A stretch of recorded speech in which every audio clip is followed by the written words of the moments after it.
Hello from the lookout. Teresa just said, thank you, Lord, for second chances.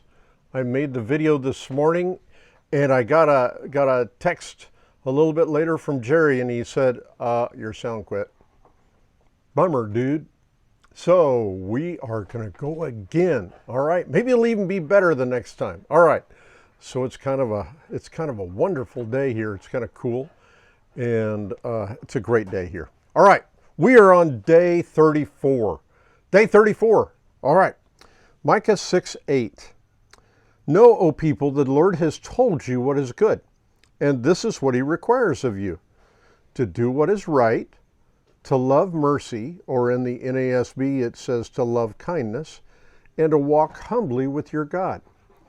Do what's right, love mercy or kindness, and walk humbly with your God. It's not rocket science. As our favorite chef says, anyone can do it. A child can do it. Well, that's the plan. You can do it. All right. In Exodus chapter 17 to 19, today's reading begins with a battle. The Amalekites come out and attack Israel. Moses sends Joshua and the men that he chooses into battle, and then Moses goes up with Aaron and Hur on the hillside to watch the battle. And when they get up there, Moses holds up the staff of God. And whenever he's holding up the staff of God, the Israelites are winning. But quickly, his arms get tired. And when he drops his arms and the staff, then they start to lose. So Aaron and Hur provide a place for him to sit. And then all day long, they hold his arms up. They hold up the staff of God. And the Israelites win the battle. After the battle, Moses gives another name to God, Yahweh Nisi.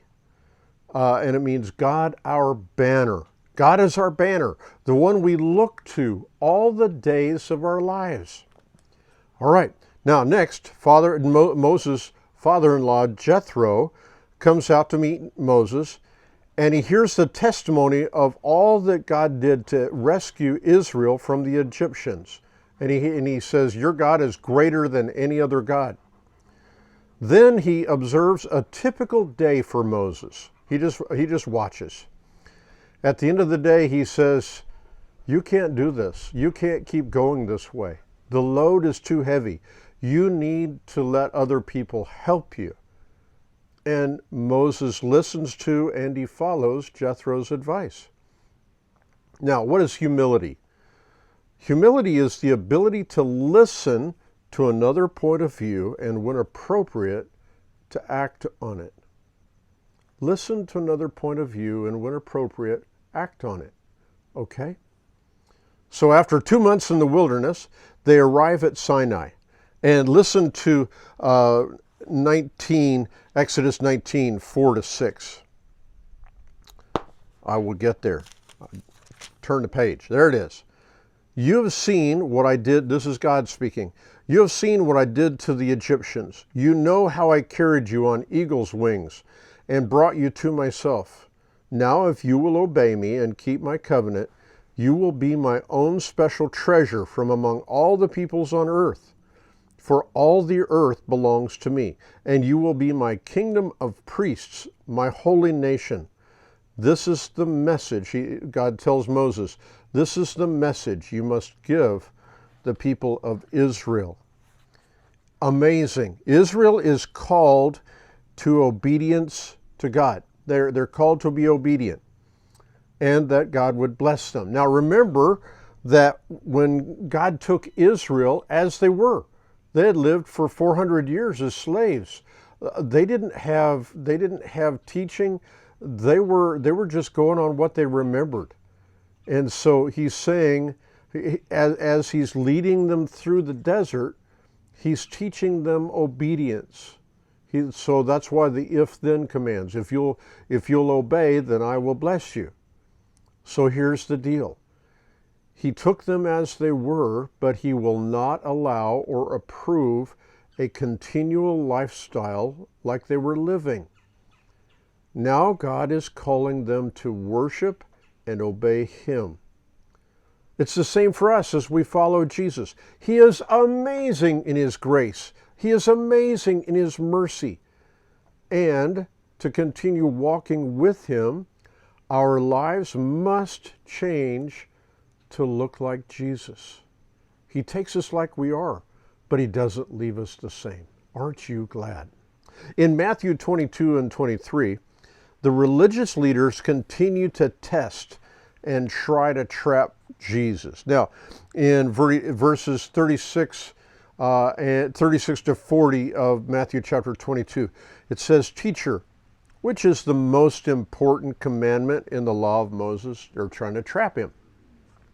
Then Jesus replied, "You must love the Lord your God with all your heart, all your soul, all your mind. A second is equally important." Well, He says, this is the first and greatest commandment. Then He says, a second is equally important. Love your neighbor as yourself. The entire law and all the demands of the prophets are based on these two commandments. Okay, what do we do with Jesus' answer? First place, Jesus didn't often just give an answer, but in this case, He gave a straightforward, no holds barred answer, okay? So, He said, most important commandment, love God, all your heart, all your soul, all your mind. Then He said, a second commandment is equally important. Whew, that ought to make you take a deep breath in. Equally important. Love your neighbor as yourself. As with Israel, we are loved by God. We are saved by His grace and mercy and the gift of His Son, Jesus, for our salvation. And we respond to His amazing gift. Love God. Love others. Day by day by day by day. Every day. Now, Jesus talks to the crowd about their teachers and Pharisees, how they love to be recognized and regarded as better than others. Then He tells the crowd not to covet their titles. For one person is not better than another person. Did you catch that? Jesus says one person is not better than another person. Don't covet their titles. And then in chapter 23, verses 11 and 12, Jesus says, the greatest among you must be a servant, but those who exalt themselves will be humbled, and those who humble themselves will be exalted. Jesus has a different definition. He says greatness is in serving. Greatness is in humility. May I suggest that we all have a need for greatness? I don't know about you, but most of us would be satisfied. We'd be happy if we could just be great at something. I mean, be world class at something. Just do something really, really well. And that's not necessarily wrong. Okay? It's not necessarily wrong. It's what we do with what our desire is. Okay? Our desire may be something noble.